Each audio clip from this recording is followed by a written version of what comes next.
눈이 많이 왔나 봐요. 그죠? 저희는 어제 눈 엄청 오고, 어제는 비가 왔는데, 여기는 또 눈이 많이 왔나 보네. 그죠? 원주는 근데 강원도 치고는 눈이 많이 안 오는 편인 것 같아요. 제가 보니까, 작년에나 이렇게 다녀보면, 생각보다 눈이 많이 안 와요. 그죠? 저기 철원, 하천 이쪽이 아주 그냥 죽음이죠. 그죠? 하늘에서 쓰레기가 내려요. 막 이러죠. 군인들은 다 쓰레기라고 해요. 진짜 지겹습니다, 눈. 그죠? 자, 오늘은 300페이지를 보겠습니다. 300페이지.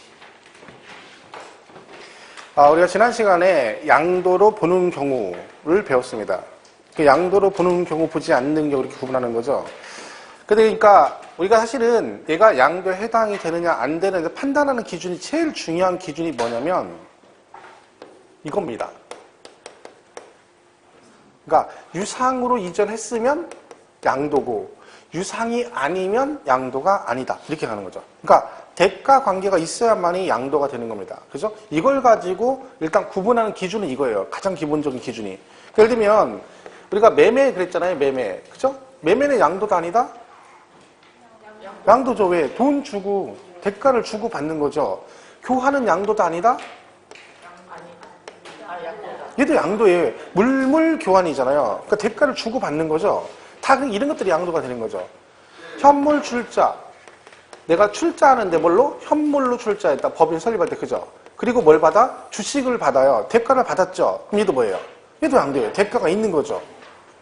수용은 양도도 아니다? 수용 당하면 그냥 내 땅 주는 거 아니죠? 뭘 받아요? 보상금 받잖아요. 얘도 돈 받고 받는 거죠. 얘도 양도예요. 그러니까 대가가 있는 거, 없는 거 이걸 가지고 가장 기본적으로 판단하는, 구분하는 기준은 얘겁니다. 유상이전. 그러면 이제 300페이지 양도를 보지 않는 경우라고 되어 있죠. 1번에 환지 처분 및 보류지 중단이라고 되어 있어요. 환지 처분. 이렇게 되죠. 자, 이거는 여러분이 좋아하시는 공법에 나오는 건데 환지 처분 및 보류지 중단. 그죠? 자, 이거 환지 배웠나요? 그치? 도시개발법에도 배웠죠. 배웠는데 기억은 안 나지만 어쨌든 배우긴 했죠. 근데 그게 더 중요한 거예요. 금시초문인데요. 이게 문제지 배운 것 같아요면 괜찮은 거예요. 그죠? 기억은 나는데 배운 것 같긴 하죠. 자, 이게 환지처분인데 그럼 환지처분은 양도냐 아니냐 이런 얘기죠. 그럼 환지처분이 뭐냐면 개념은 그렇죠. 종전토지 대신 그죠? 지번과 지목이 바뀐 새로운 토지로 바꿔주는 처분 행위를 뭐라 그래요? 환지처분 그래요. 그럼 이건 누가 하는 거냐면 사업 시행자가 그죠? 사업 시행자가 하는 건데 그죠? 근데 이런 거잖아요. 만약 여러분이 농지를 가지고 전답을 가지고 있어요. 근데 여기를 개발을 해요. 무슨 방식으로? 환지 방식으로 개발한다 그러면 여러분이 땅 주인이고 여기를 개발하려고 그래요. 그죠? 근데 환지를 보통 언제 하냐면 일반적으로 수용을 해야 되는데 땅값이 너무 비싸요. 그 보상금을 주기가 너무 힘든 거죠. 그런 경우는 뭐요? 수용 안 하고 여러분이 땅 주인 그대로 가지고 있고 개발만 하는 거죠. 개발을 여러분이 못하니까 제가 대신해주고 공사가 끝나면 지목이 전부 다 뭘로 바뀌냐면 대로 바뀌거든요. 지목이. 그죠? 특기개발사업을 했으니까. 그러면 종전의 농지 전답 대신 뭘로? 이 새로운 토지로 바꿔주는 걸 뭐라고 그래요? 환지 그래요. 이렇게 바꿔주는 처분 행위를 뭐라고 하냐면 환지 처분 그러거든요. 그러면 이거는 지금 이 농지가 갑건데 얘가 이 농지를 대로 다시 받은 거죠. 그럼 얘가 이걸 농지를 사고 파는 처분 행위를 하는 게 아니죠. 단지 그냥 종전 토지 대신 새로운 토지로 바꿔주는 처분 행위만 하는 거니까 얘는 양도가 될 수 있다 없다? 없다. 그런 뜻입니다. 거기다가 얘는 뭐냐면 얘가 만약에 땅을 100평을 가지고 있으면 실제 환지 받는 건 50평도 안 됩니다. 그러니까 토지 감보율이라는 게 있죠. 그래서 많이 받으면 40평 받아요. 그럼 나머지 60평 어디 갔느냐? 이거는 얘는 어디 갔어요? 이게 이제 뭐예요? 60평은 도로 부지로 빠지고요. 그 다음에 녹지 공간으로 빠지고 공공시설 용지로 빠지고 그리고 누구? 사업 시행자한테 뭘 줘야 돼? 공사비를 줘야 되죠? 근데 공사비를 뭘로 줘? 땅으로 줘요? 그걸 뭐라 그래? 취비지라 그래요. 그죠? 그러니까 이런 것들로 충당이 되는 걸 우리가 보류지 충당 그래요. 그럼 이것도 얘네들이 돈을 받고 파는 건 아니죠. 그러니까 얘는 대가가 있다 없다? 없다. 그러니까 이건 둘 다 양도에 해당이 된다 안 된다? 안 된다. 이렇게 되는 거죠. 그래서 환지 처분이나 보류주로 충당되면 양도를 보지 않는다. 근데 가끔 그 신문 광고 같은 거 보면 이런 거 지금 요새 신문 잘 안 보지만 밑에 보면 이런 게 나와요. 뭐 채비지 매각 공고 이런 게 뜰 때가 있어요. 광고로. 채비지 매각 공고. 그럼 이게 뭐예요? 사업 시행자가 공사비 명목으로 받은 땅이죠. 그죠? 그럼 얘네가 이렇게 해서 보류주 충당을 시켜줬어요. 채비지로. 그럼 이건 양도가 아니지만 이걸 받은 애가 이 채비지를 매각하면 그때 뭐예요? 양도가 되겠죠. 그죠? 그러니까 이건 양도가 아니지만 이 환지 받은 토지나 이 보류주로 충당된 토지를 매각을 하게 되면 그때 뭘로 본다? 양도로 본다. 근데 어쨌든 여기까지는 양도가 아니다. 그래서 1번에 환지 처분 및 보류주 충당 이렇게 돼 있습니다. 그 내용은 우리가 굳이 뭐 구체적으로 알 필요는 없죠. 여기서는 왜? 이건 공법에 나오는 얘기니까 우리는 뭐만 알면 돼요. 얘는 대가가 없기 때문에 양도에 해당이 되지 않는다. 요 개념만 딱 보시면 되는 겁니다. 비춰보시면 되고. 뭐 길게 써 있는데 읽을 거 없죠. 일단. 자, 그 다음에 오른쪽 지적 경계선 변경을 위한 교환이라고 돼 있죠. 이건 뭐냐면 우리가 교환은 양도라고 했잖아요. 교환. 근데 교환을 했는데 얘는 왜 양도가 아니냐면 자, 교환한 이유가 뭐다?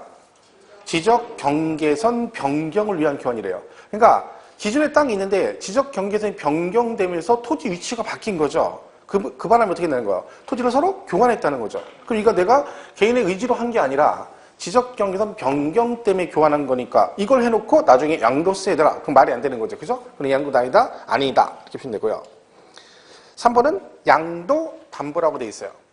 자, 얘는 보면 말 그대로 가면 양도를 했어요. 그죠? 근데 왜 했대요? 양도를 했는데 등기를 넘겨줬습니다. 근데 왜? 뭐 때문에 했다는 거야? 담보 목적으로 그 뜻입니다. 이게 무슨 뜻이에요? 자, 제가 채무관계에 있어요. 친구한테 채무관계에 있어요. 그죠? 그래가지고 빚을 갚아야 되는데 빚은 이제 돈이 없는 거예요. 그러니까 제가 친구한테 야 친구야 1년만 더 기다려줘야 돼. 꼭 갚을게. 그러니까 친구가 뭐라 그래요? 친구야 나는 1년 아니라 100년도 기다릴 수 있어. 그런 거죠. 하지만 누구 때문에? 너 알지? 우리 마누라 성격 거칠한 거 이렇게 얘기하는 거죠. 성격 거칠한 마누라 이혼 대셔 먹는 거죠. 그죠? 그러니까 뭐래? 나는 괜찮은데 우리 마누라 성격 거칠하니까 믿을 수 있도록 신뢰감을 줄 수 있도록 담보를 달라 그런 거죠. 그래서 제가 뭐 한 거야? 제 부동산의 소유권을 넘겨준 거예요. 친구한테. 등기가 넘어갔습니다. 근데 얘는 양도가 아닌 거예요. 왜? 얘가 원인이 내가 걔한테 돈을 받고 파는 게 아니라 왜 넘겨준 거예요? 담보 목적으로 넘겨준 거기 때문에 얘는 대가가 없죠. 그러니까 양도 담보는 양도가 될 수 없다. 물론 여기에 이 조건 충족이 돼야 됩니다. 여러 가지. 그죠? 뭐 거기 뭐 양도 담보 의사 표시가 있어야 되고 그리고 등기는 넘겨줬는데 예를 들면 제가 주택의 소유권을 넘겨줬어요. 그리고 집도 비워주면 안 돼요. 그러니까 부동산은 여전히 내가 사용 수익을 하고 뭐만 넘겨주는 거야? 등기만 넘겨주는 거예요. 그죠? 그런 조건들이 있어요.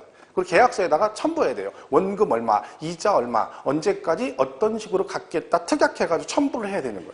그러니까 여러 가지 조건 충족을 해야만이 얘가 양도를 보지 않습니다. 근데 시험에서는 이거를 그런 걸 물어보진 않습니다. 그냥 이런 조건 충족하면 양도 담보는 양도를 본다 안 본다? 안 본다. 양도가 아니다. 그런데 약속한 기간이 됐습니다. 1년이 됐어. 제가 빚을 못 갚았어요. 어떻게 돼? 그럼 빚을 못 갚아서 이 담보로 준 부동산으로 빚은 갚아버리는 거죠. 그럼 그걸 우리가 뭐라 그래? 채무 불이행으로 얘가 뭐 버려요? 변제에 뭐 하면? 충당하면 이런 말이에요. 충당. 그러니까 변제에 충당했다는 얘기는 이걸로 빚을 갚아버렸다는 얘기죠. 그럼 그 순간 뭐가 돼? 양도로 보여. 이든 양도로 보여. 그러니까 변제에 충당했다는 얘기는 결국 대물변제가 돼버리는 거죠. 왜? 내가 물건으로 빚을 갚아버리는 게 되는 거죠. 그러니까 요거는 두 가지를 잘 나와야 할 때 나오는 게 양도 담보는 양도가 아니다. 근데 뭐 하면 채무 불이행으로 뭐가 되면 변제 충당하면 양도로 본다까지 가야 되는 거죠. 그런 얘기들입니다. 그래서 3번에 양도 담보 해가지고 쭉 나와 있죠. 근데 밑에 2번에 양도를 보지 않는 경우 맨 밑에 그죠? 뭐 읽을 거 없어요. 그냥 이거 보고 그냥 개념만 이해하면 되는 거예요. 그 문제 푸는데 아무 지장 없어요. 굳이 거기 막 구체적으로 뭐가 어쩌고저쩌고 읽을 필요는 없는 거죠. 그냥 양도 담보는 양도했는데 담보 목적으로 했으니까 대가가 없으니까 양도가 아닌데 뭘 하면 채무 불이행 등으로 변제 충당하면 양도를 본다. 이렇게만 이해하시면 되는 거예요. 시험 문제는 뭐 그런 식으로 나오니까 충분히 풀 수 있습니다. 넘어가면 302페이지 그 맨 위에 3번에 양도를 보는 경우라고 돼 있잖아요. 양도 담보 계약 체결 후 위에 요건을 위배하거나 즉 뭐 집을 비워준다든가 그죠? 아니면 채무 불이행으로 인해 당해 자산을 뭐하면 변제 충당한 때에는 원다 양도로 본다 이렇게 하는 거죠. 여기 보시면 됩니다. 그래서 양도담보는 양도 해당이 안 된다 이렇게 보시면 되겠고, 그 다음에 공유물 분할이라고 나오죠. 자, 이건 뭐냐면 이렇게 땅이 있어요. 가불이 토지를 공유하고 있어요. 5대 5로 이렇게. 그러다가 이걸 뭐래? 분할을 해요. 분할을. 어떻게? 5대 5 이렇게. 그럼 뭔 얘기예요? 원래 지분이 5대 5였는데 공동명의했다가 이제 뭐예요? 지분별로 분할하는 거죠. 자, 지분 변동 있다 없다? 없죠. 원래 5대 5였는데 그대로 5대 5로 가는 거죠. 그러면 자기 거 찾아오는 거니까 양도다 아니다? 아니다. 그럼 여기서 제일 중요한 단어는 뭐겠어요? 지분 변동 없이가 제일 중요합니다. 그러니까 지분이 많이 변동됐다. 6대 4 이렇게 되면 의뢰지분 10%가 갑한테 넘어간 거죠. 여기서 만약 대가를 받고 넘겼으면 얘는 양도 해당될 수 있습니다. 그러니까 여기는 지분 변동 없이가 제일 중요한 단어다. 그래서 공유물 분할 나오면 뭔다? 지분 변동 없이 이렇게 하는 거죠. 근데 거기 보시면 1번에 동그라미 1번, 4번에 1번 공동소유 토지를 소유 지분별로 단순히 분할하는 경우는 양도로 보지 아니한다. 즉 공동소유 토지를 소유 지분별로 단순히 분할하거나 아니면 공유자 지분 변경 없이 2개 이상의 공유 토지로 분할했다가 다시 뭐하면 재분할하는 경우. 그러니까 분할이건 재분할이건 제일 중요한 건 뭐라고요? 지분 변동만 없으면 양도에 해당되지 않는다. 이것만 기억하시면 되는 거죠. 보시면 되겠고. 5번은 뭐냐면 매매 원인 무효로 인한 소유권 환원 그랬어요. 매매 원인 무효로 인한 소유권 환원. 이건 뭐냐면 가불이 둘이 매매를 했어 이렇게. 그죠? 매매했는데 한쪽에서 매매하고 등기가 넘어갔는데 소송이 걸린 거죠. 소송이. 무슨 소송? 양 당사 중 한 명이 매매 원인 무효 소송을 걸었어요. 이 계약은 원인 무효다라고 소송을 걸었는데 판결이 났어요. 뭐라고? 소송을 걸었는데 얘가 무효 판결 난 거예요. 무효.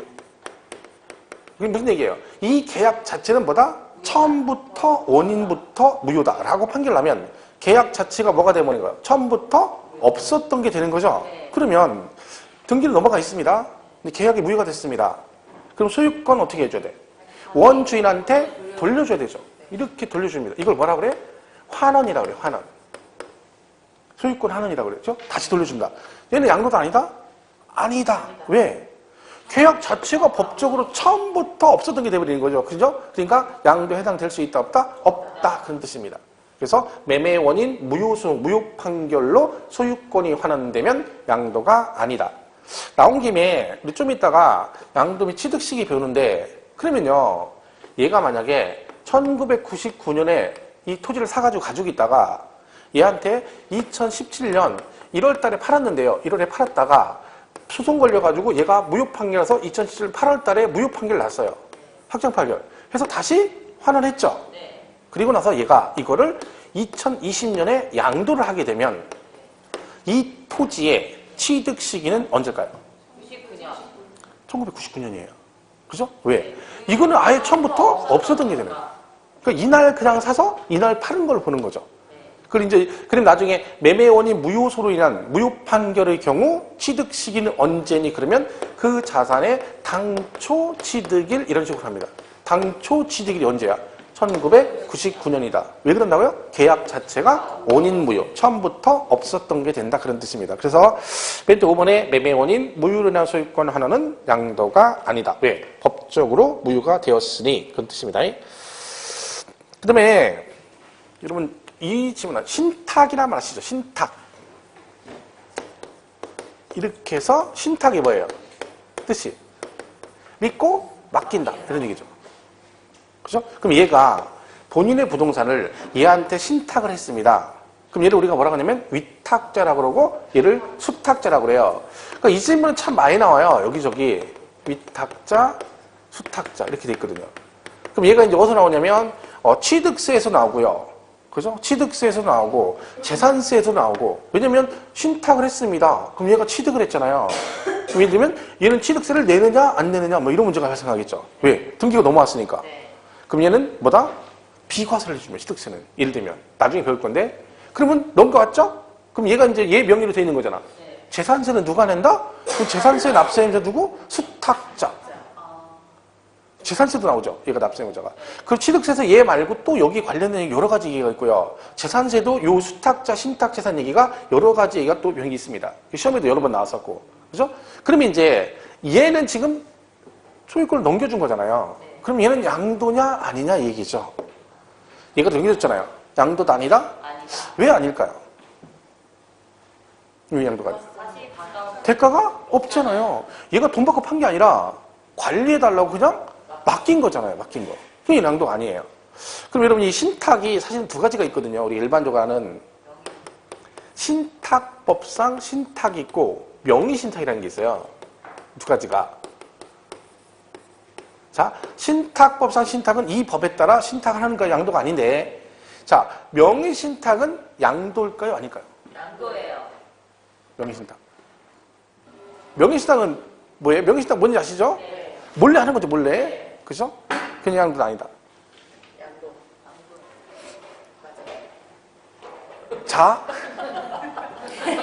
아니, 지금 얘기하신 분이 잘하는 거 지금 아무 말도 없고 가만히 있어서 지금 말한 게 땡 틀렸어요. 근데 저분이 잘하신 거야. 왜? 여기 묵비권 행사함들이 문제야, 묵비권들이. 아무 얘기 가만히 이렇게 있는 거야. 그래도 한번 죽어봐, 한번 죽어봐, 이러는 거. 그게 더 문제인 거야. 뭘 해가지고 의사표시를 해가지고 틀리더라도 그게 나은 거지. 가만히 있다가 속으로 나중에 대답을 내가 얘기하면 그래, 내가 그런 줄 알았어. 자력으로 뭘 못하는 거야. 자력으로 뭘 못하는 거야. 막 내뱉어가지고요. 틀려도 상관없어요. 근데 막 혼자 크게 얘기했다가 틀리면 약간 쪽팔린 건 있거든요. 대신 걔가 기억이 오래 가죠. 대신 나중에 그 얘기가 지문이 나왔다 그러면 그때 그 쪽팔렸던 생각이 나가지고 그 문제는 절대 안 틀리거든요. 충격이 크기 때문에. 그 자꾸 그래야지 뭐 가만히 앉아가지고 막 앉아가지고 그럴 줄 알았어. 내가 그래 뭐 이러면 안 된다니까. 아, 여기 4명 얘기하는 건 아니에요. 유난히 거기 4명이 조금 이런 거 가만히 겸손하게 있어가지고. 명의신탁은 제가 이걸 사가지고 제가 주인이에요. 그죠? 그리고 명의를 등기를 제 앞으로 안 하고 제 친구 명의로 등기를 하는 거죠. 그럼 제가 명의신탁을 했어요? 자, 그러면 내가 양도가 되려면 얘가 신고한테 돈을 받고 걔한테 파는 거 아니죠? 그냥 뭐만 한 거야? 명의만 신탁한 거잖아요. 대가 있어 없어? 없죠.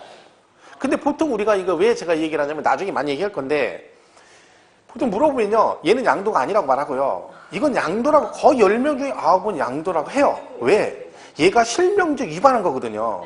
그러니까 얘는 왠지 법을 위반했기 때문에 저놈은 세금을 내야 될 것 같은 거예요.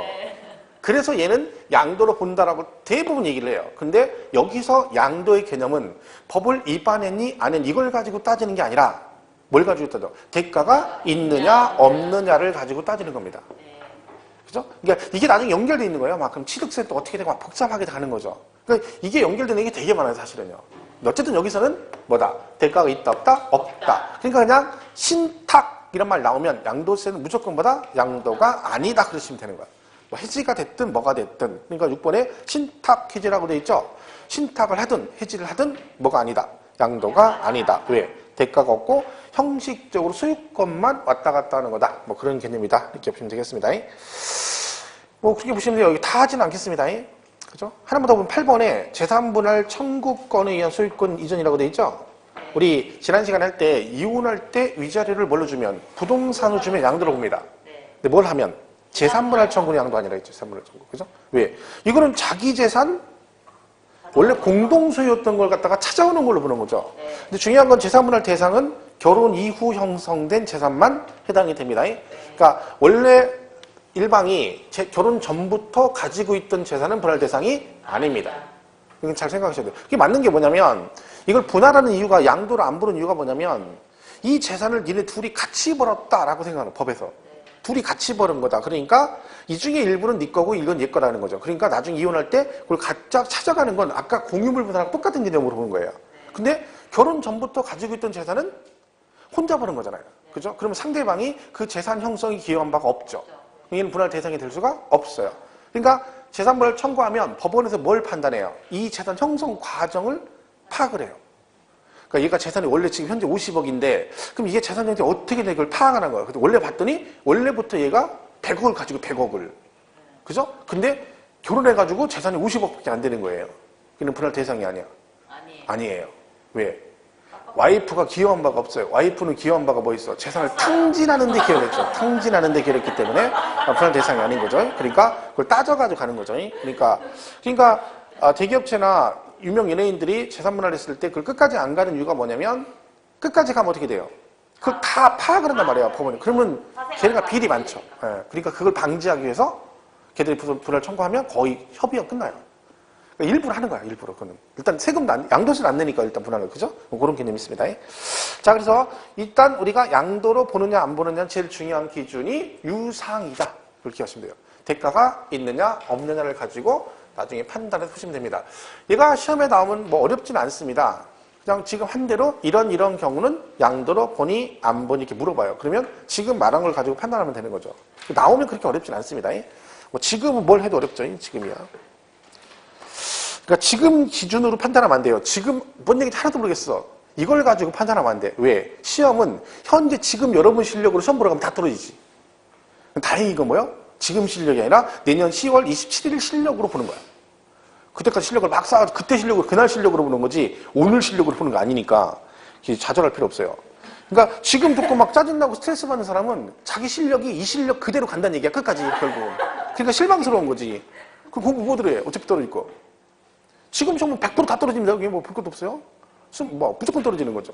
근데 지금 실력이 아니에요? 얼마나 다행이에요. 내년 10월 달에 시험 본다는 거죠. 그 실력으로 가는 거죠. 실력을 쌓아야 돼요. 이 실력 그대로 가면 안 돼.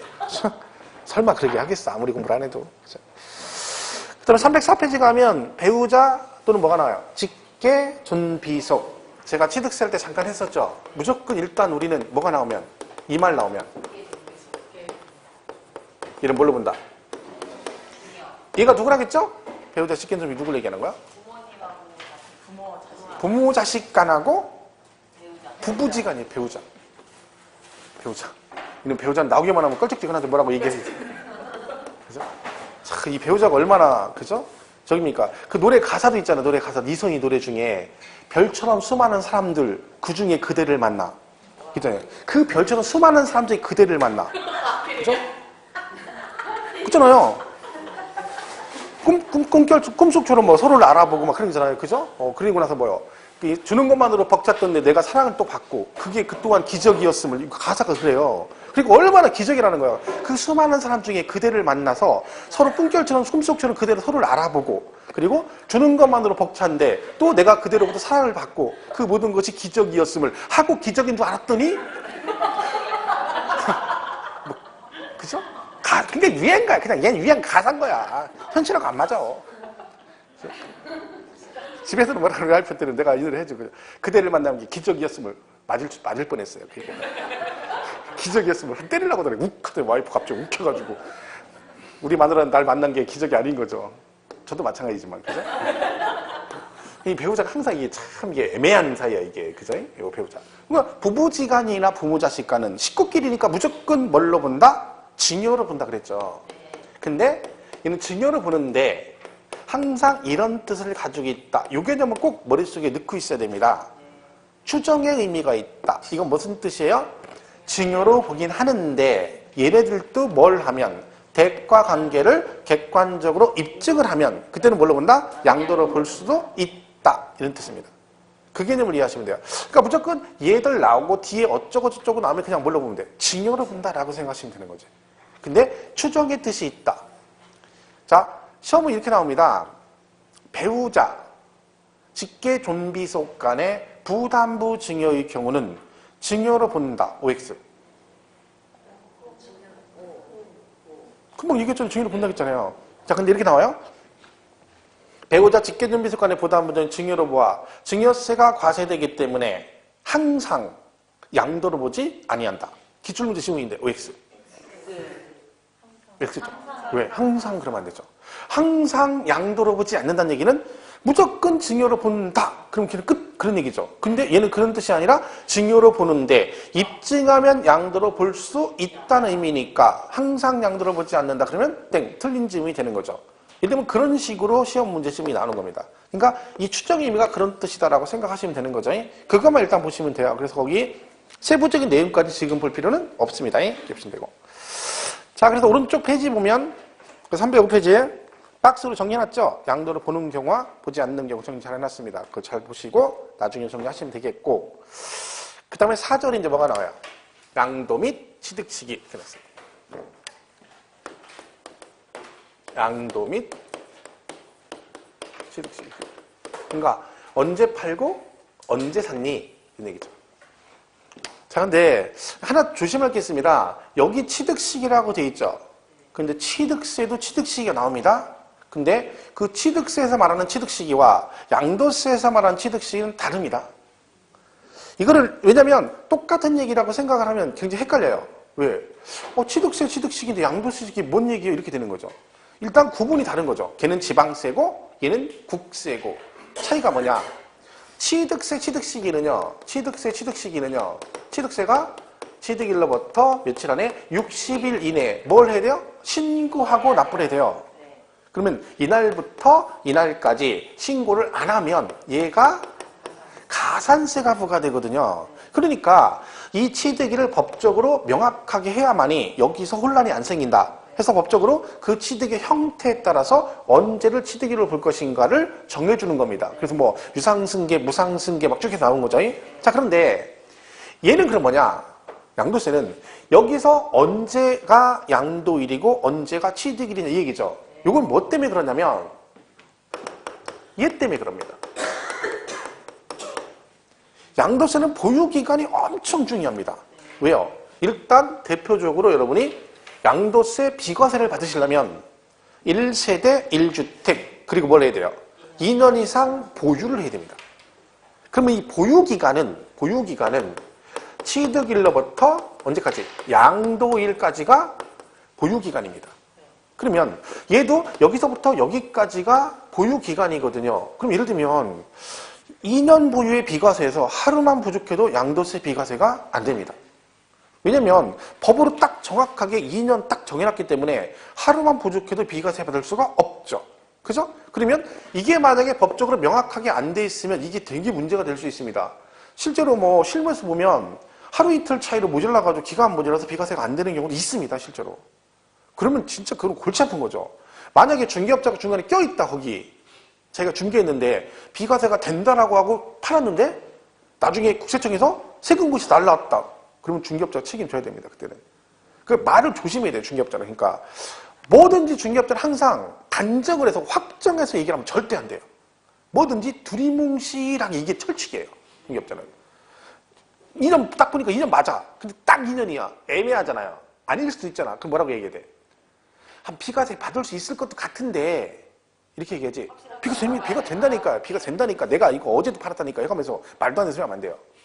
이 정도 되는 것 같습니다. 한 이 정도 되는 이렇게 얘기해야 돼. 그리고 나중에 자세한 건 지금 말한 대로 알아봐야 돼. 이렇게 얘기를 해야지. 확정적으로 얘기했다가 만약에 그게 안 맞아버리면 책임을 져야 되는 거죠. 그러니까 절대 그런 식으로 하면 돼. 그 철칙이야. 제일 중요한 얘기가 두리뭉실이에요. 그렇다고 해서 두리뭉실 하겠다 해서 엉터리 얘기하면 안 되고 정확히 얘기를 하되 아는 걸 대신 단정을 하지 마라. 그죠? 그럼 얘가 취득일로부터 양도일이 보유기간이니까 얘를 팔았을 때 그 취득일을 언제로 보고 양도일을 언제로 볼 것이냐 이걸 법으로 정해준 겁니다. 그게 거기 나오는 양도 및 취득시기에 관한 얘기죠. 자, 그러면 제일 기본이 뭐겠어요? 매매 같은 거죠. 우리가 매매. 그죠? 여러분 매매를 했어. 일반적인 매매. 매매 등 유상승계는 언제나 여기 뭐라고 돼 있어요? 대금청산일 그러죠. 대금청산일.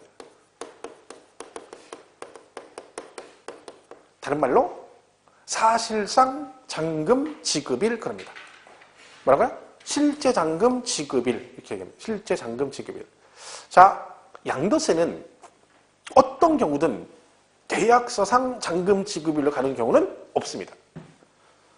우리 취득세 같은 물론 개인 간 거래는 취득일이 계약상 잔금 날짜거든요. 그죠? 근데 양도세는 그런 거 없어요. 무조건 뭘로 가? 언제가 양도일이야? 실제 잔금 지급이에요. 실제 잔금 지급.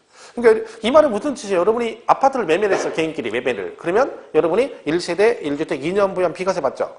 그러면 내가 도대체 언제까지 1세대 1주택 2년 보유를 해야만이 비과세를 받느냐? 법으로 정해놨을 거 아니에요. 네가 비과세 받으려면 이때까지 1세대 1주택 2년 보유를 해야 된다라는 기준이 있겠죠. 그게 언제야? 양도일이에요. 양도일. 그죠? 양도세는. 그럼 양도일이 언제야? 금방 얘기했잖아. 실제 잔금 지급이래요. 실제 잔금 지급일.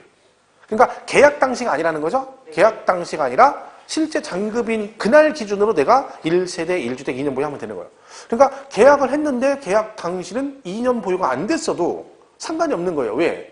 잔금날 기준으로 2년 보유가 되면 비과세가 된다. 그게 양도일이죠. 그리고 대금 청산일, 다른 말로 실제 잔금 지급일 그럽니다. 그래서 원칙이 대금 청산일 그래가지고 걔는 언제다? 해당 자산의 대금을 청산한 날.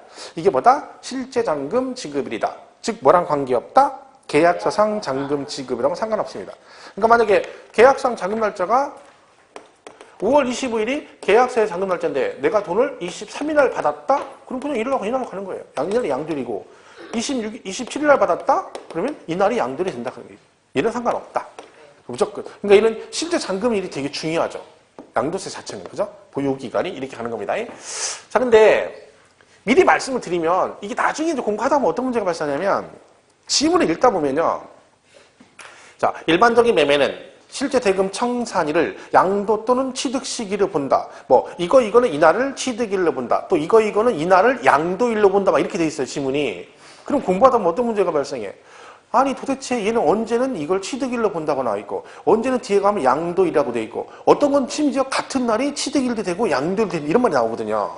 근데 결론부터 얘기하면 그 뒤에 있는 얘기는 중요하지 않아요. 그게 무슨 얘기야? 이날을 취득일로 본다. 이날을 양도일로 본다. 이날을 취득 또는 양도일로 본다는 아무것도 아니에요. 그건 신경 쓸 거 없어. 뭐가 중요한 거야? 대금 청 이게 중요한 거예요. 왜? 그 뒤에 말은 지들이 알아서 나와요. 예를 들면 이날을 양도일로 본다 이렇게 돼 있는데 그걸 법을 고쳐가지고 대금 청산일을 취득일로 본다 해놓고 틀렸다. 이렇게 절대 안 나와요. 그러니까 괜히 쓸데없이 거기 꽂혀버리면 머리 골치 아픈 거야. 왜? 얼마나 머리 아파요. 그럼 다 외워야 되잖아. 이때는 얘는 취득일로 본다라고 외워야 되고 이거는 양도일로 본다라고 외워야 되고 그럼 엄청 헷갈리죠. 근데 시험에서 그럼 안 물어봐요. 뭐만 물어봐? 이걸 물어봐. 대금청. 매매는 언제니? 대금청산. 이게 중요한 거예요. 그런 거 신경 쓸 필요가 없는 거야. 근데 나중에 보면 꼭 질문한 사람이 있어요. 얘기를 그렇게 했는데도.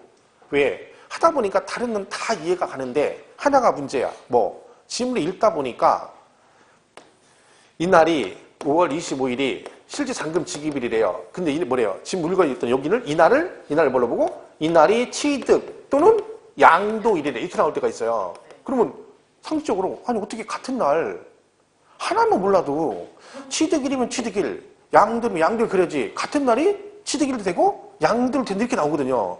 그럼 이제 이거는 헷갈리는 거야. 왜? 다른 건 모르겠는데 이거는 도대체 이해가 안 간다. 왜? 카드는 어떻게 두 개가 될 수 있냐? 이렇게 물어볼 때가 있어요. 그죠? 자, 이거 보세요. 갑을이, 자, 갑이 을하고 매매를 했어요. 이렇게. 그죠? 그럼 이날이, 자, 이날이 양도일이다. 먼저, 양도일. 그러면 갑, 을 중에 누가 이날이 양도일이라는 거야? 갑이. 갑은 이날이 양도일이죠. 왜? 얘가 팔았잖아요. 그럼 얘는 보유기간을 따져야 되잖아요. 그러면 언젠가 앞에 취득했겠죠. 그럼 그날부터 이날까지를 해서 뭐 한다? 이날이 취득일이고 이날이 뭐가 되는 거야? 양도일에서 보유기간을 여기까지 따지겠다는 얘기죠. 자, 근데 을이 나중에 병한테 팔죠. 그죠? 그럴 수 있잖아요. 그러면 여기도 뭐야? 실제 잔금 지급이 있을 거 아니야.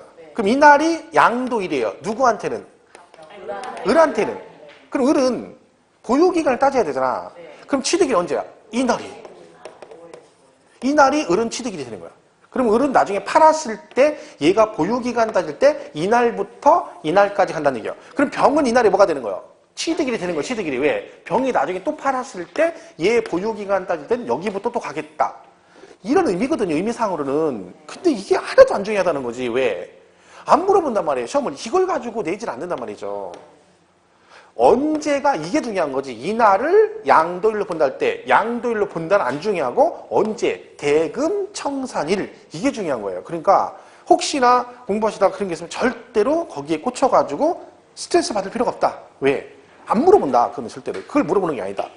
뭐가 중요하다? 대금 청산일이 중요합니다. 그것만 기억하시면 돼요. 자, 그러면 얘가 대금 청산일이 실제 잔금 지급일이라고 말씀드렸죠. 근데 이럴 수 있죠. 또 5월 25일이 실제 잔금 지급이래요. 근데 등기를 이날 했어요. 그럼 얘는 취득일이 양도일이 언제일까요? 25일. 25일이죠. 25일. 그죠? 23일 날 등기하면 등기한다. 등기한다. 23일이에요. 우리 취득세 할 때도 말씀드렸죠. 등기가 같이 나오면 항상 뭘 해라? 둘 중 비교해서 빠른 날이에요. 무조건. 둘 중 빠른 날. 얘는 똑같이 가면 돼요. 그냥 똑같이. 그죠? 그러니까 얘가 실제 잔금 지급일로 간다는 얘기는요. 등기를 안 한 상태면 보유기간을 좀 늘릴 수 있다는 거죠. 왜요? 자, 등기를 아직 안 한 상태예요. 등기를 좀 늦게 할 수 있죠? 그러면 이날이 만약에 실제 잔금 지급이야. 등기 안 한 상태에서. 그러면 보유기간 따졌던 여기서 1년에서 이틀이 부족해요. 보유기간이 많이. 그럴 수 있죠. 급하게 팔다 보면. 그러면요. 이틀이 부족하면요. 얘가 1년 미만이 돼버리거든요. 그럼 양도세 수율이 50%예요. 주택이 아니면. 근데 1년을 딱 채우면 40%예요.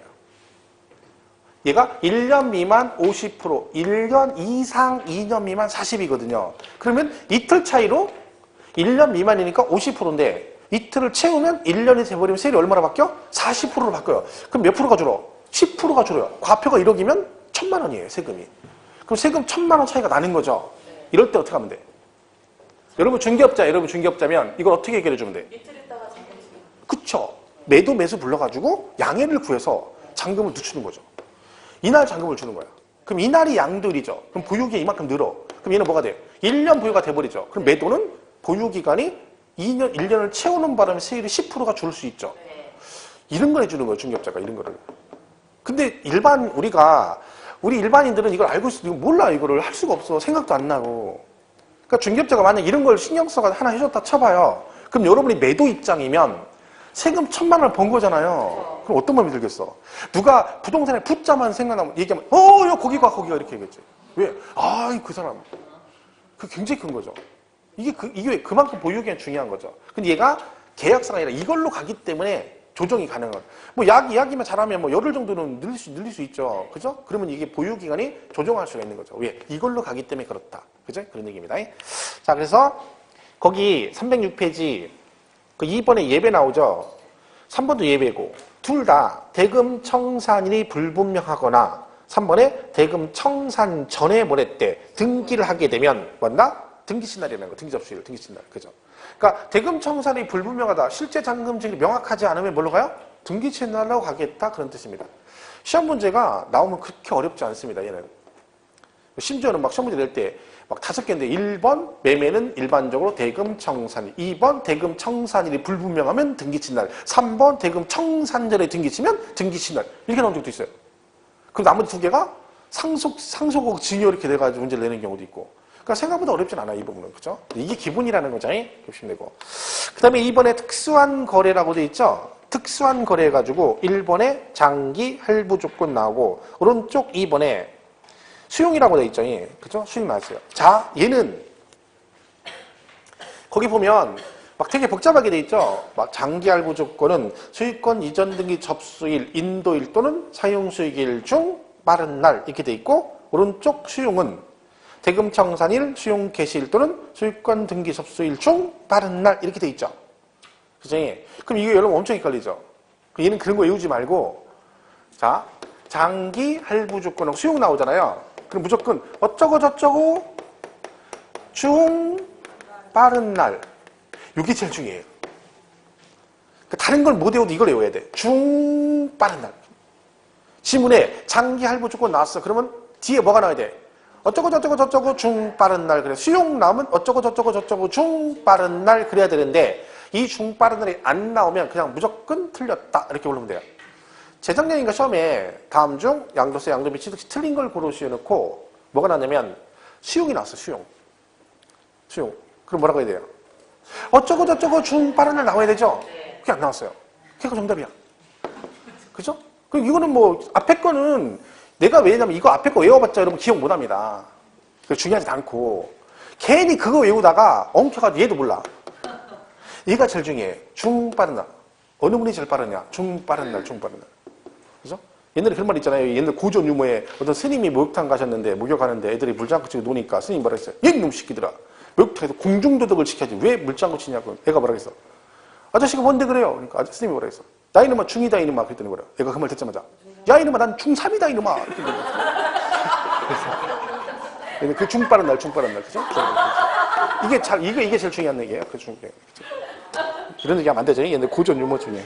왜냐면 옛날에는 저 중학교, 고등학교 다닐 때까지 머리 빡빡 깎고 다녔거든요. 교복 입고. 그러니까 머리 빡빡 깎고 중3이면 머리 빡빡 깎고 목욕탕 가면 등치도 크고 머리 같이 깎고 있으니까 앉아있으면 누군지 모르죠. 그러니까 내가 중학교 2학년이니까 난 중3이다 이런 말이 그랬던 얘기 있죠.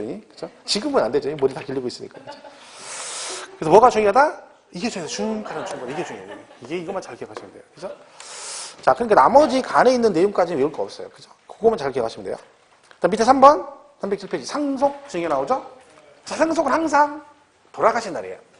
왜? 안 돌아가시면 상속이 안 되거든요. 무조건 상속은 상속 개시. 증여는 뭐라고 돼 있느냐? 증여를 받은 날 그래요. 증여를 받는 날. 이게 나중에 엄청 헷갈려요. 왜? 취득세도 증여가 나오고 얘도 증여가 나오거든요. 근데 취득세는 계약일이 취득일인데 양도세는 증여를 받은 날 그래요. 그 나중에 멍키지 막.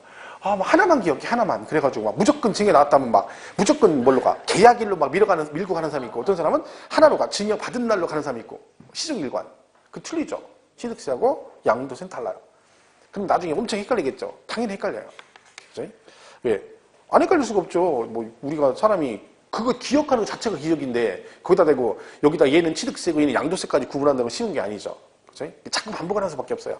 나중에 안 되면 뭐 글자 수사가 되는 게 있어요. 그러니까 일단은 상속은 돌아가신 날이고 증여는 증여를 받은 날을 취득일로 본다. 그냥 이렇게 보시면 됩니다. 자, 그러니까 우리 양도세에서는 어쩌고 저쩌고 중빠른 날이 두 개밖에 안 나와요. 근데 취득세에서는요. 취득시기는요. 중빠른 날이 되게 많아요. 막 몇 개씩 있어요. 그러니까 양도세 딸랑 두 개밖에 없으니까 얘를 기억하시는 게 맞는 거지. 뭐라고요? 장기 할부 조건하고 수용 나오면 어쩌고 저쩌고 중빠른 날 이렇게 가시면 된다. 그런 뜻이죠. 그 다음에 넘어가면 308페이지 4번 자기가 건설한 건축물 그랬죠. 그러니까 여러분이 직접 허가를 받고 건물을 지었다. 그러면 거기 뭐라고 돼 있어요? 사용승인서 교부일 그랬죠. 사용승인서 교부일. 그러니까 여러분이 허가받고 지면 공사 다 끝나면 자기 마음대로 사용하면 안 되고 뭘 받아요? 우리 준공검사 받는다 보통 그러죠. 그래 이제 그거를 검사 끝나고 준공검사 받고 걔들이 뭐죠? 사용승인서를 갖다가 교부해주면 그때 사용할 수 있다 해서 걔는 언제다? 사용승인서 교부일을 취득일로 봅니다. 그런데 무허가 건물도 있잖아요. 그럼 무허가는 허가를 안 받았잖아요. 그럼 걔는 준공검사 받을 수 있다 없다? 없죠. 허가를 안 받았는데 준공검사 받을 수가 없잖아요. 그러면 얘는 사용승인서 교부를 갈 수가 없죠.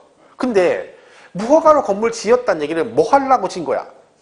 사용하려고 진 거죠. 그러니까 사용은 할 거 아니겠습니까? 그래서 무조건 무허가는 언제다? 사실상 사용일 그런 거죠. 예를 들면 뭐 그런 거겠죠. 뭐 전기가 공급이 돼서 쓰기 시작했다거나 뭐 도시가스가 공급됐다거나 이런 것들 있죠. 그런 걸 가지고 판단합니다. 그래서 무허가는 언제다? 사실상 사용일이 취득일이다. 이렇게 보면 되고. 5번은 완성도로 확정되지 아니한 자산은 여러분 예를 들면 아파트 분양받았는데요. 잔금을 다 줬어요. 실제 잔금을 다 지급했는데 얘가 준공이 안 떨어질 수 있잖아요. 그죠? 그런 경우예요. 그러니까 잔금을 지급했는데 아직 뭐가 안 됐어? 완공이 안 됐다. 그럼 뭐다? 그 목적물이 완성 또는 확정된 날을 즉 준공검사 떨어진 날을 뭘로 보겠다? 취득일로 보겠다. 뭐 그런 뜻입니다. 맞죠? 그 다음에 시효취득은? 시효취득이 뭔지 아세요? 민법에서 안 배웠나요? 시효가 완성되면 취득하는 거죠. 그러니까 뭐예요? 이게 점유 시효 취득을 말하는데 우리가 여기서 말하는 것은 자 남의 땅을 내가 점유를 해가지고 일정 기간이 지나면 시효가 완성되면서 취득을 하게 돼요. 근데 그 점유 취득 기간이 20년이에요. 20년. 그러니까 남의 땅에 내가 터잡고 잡아서 몇 년 지나면 20년이 지났어. 그죠? 그럼 시효가 완성이 되죠. 그럼 시효 완성되면 얘가 뭐라 그래? 등기 이전 등기 신청하면 등기를 넘겨줘야 됩니다. 그럼 이 얘기죠. 얘가 시효로 취득해서 등기치고 팔았어요. 그럼 이때 이 토지의 취득일이 언제냐 그 얘기인데 자 이거 이렇게 하는 거죠. 시효가 완성되고 그 다음에 등기치고 나서 나중에 팔았다 그런 얘기죠. 그럼 이때 이제 얘기는 점유 시작한 날이죠. 이걸 뭐라고 하냐면 점유 개시일이라고 해요. 점유 개시해서 20년 동안 점유를 했다가 시효가 완성돼서 등기치고 넘겼어. 이 토지의 취득일은 언제니 이 얘기인데 언제다? 이날이에요. 왜냐면 이날로 가면 안 되는 게 이날로 가거나 이날로 가게 되면 얘가 남의 땅을 점유해서 생으로 뺏어가지고 세금은 여기서부터 낸다는 얘기잖아. 그러면 요거 20년 동안 가격이 많이 올랐죠? 네. 이 세금 누가 나라는 거야? 원 주인한테 내? 그 사람 지금 땅 뺏겨가지고 지금 뭐 누가 있는데 머리 세마고 누가 있는데 세금 내라 말이 안 되는 거죠. 이것도 제도가 웃긴 게 웃기지 않습니까? 내 땅이든 님의 땅이든 20년이 100년이 놔두고 무슨 상관이야. 근데 어느 놈이 내 땅에 와가 지가 농사 짓고 막 생으로 져가지고 먹은 것도 열받는데 거기다 대고 등기를 넘겨줘라. 이것도 웃긴 제도죠. 전 정의도 그렇게 생각을 해요. 그죠? 웃긴 거죠. 그러니까 보통 이런 게 있어요, 실제로. 왜냐면 도시 사람들이 땅을 사놓고요.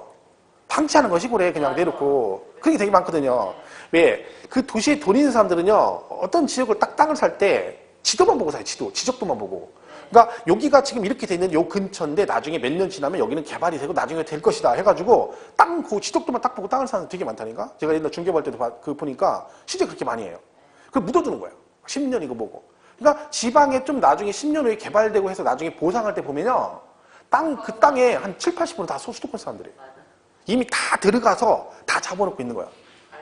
그러니까 알밖에 안 나오죠. 그걸 많이 규제하는데도 여전히 똑같아요. 이번에 뭐 여기 지금 아시죠? 원주 엊그제 뉴스 나왔었죠? 여기 토지 그 분양하는 몇만 명? 10피치인가 뭐 피치 하는데 뭐 몇만 명 왔다잖아. 그러니까 그게 나중에 딱 되면 거의 대부분 수도권인 사람들이 받아갑니다. 왜? 그 사람이 하나에 막 수십 개씩 넣으니까 공인인증 받아가지고 막 그것만 전문으로 하는 사람이에요. 왜? 받아놓으면 딴 돈이 되잖아요. 그게 뭐 몇 억씩 가고 막 억대 2억 얼마씩 가고 막 전에 미리 받은 것도 그렇게 하니까 소문 듣고 다 와서 하는 거야 막. 어마어마한 거죠 그런 것들이. 그죠? 장난 아니지 그거 진짜. 되면서 뭐 대박이니까 하는 거죠. 그죠? 이것도 웃긴 제도죠 이게 사실은. 근데 뭐 법 규정이 있습니다. 시효취득은 이렇게 해서 20년 되면 시효가 완성되면 취득을 해서 소유권 넘어가게 되죠. 그랬을 때 이 토지의 취득일은 이날로 가야 되는 거야. 세금도 여기서부터 네가 다 내라는 얘기죠. 왜? 이거 네가 좀 했으니까 네가 했으니까 이것도 네가 내. 이렇게 간다 그런 얘기죠. 그래서 언제? 시효 취득은 언제? 점유 개시일을 취득일로 보겠다 이런 뜻입니다. 보시죠. 그 다음에 환지 나오는데 이거는 뭐 여러분 공법에서 배우시는 거니까 그죠? 나중에 좀 설명하겠습니다. 일단 이거 설명이 좀 기니까 좀 쉬었다가 그죠? 309페이지 그부터 가겠습니다.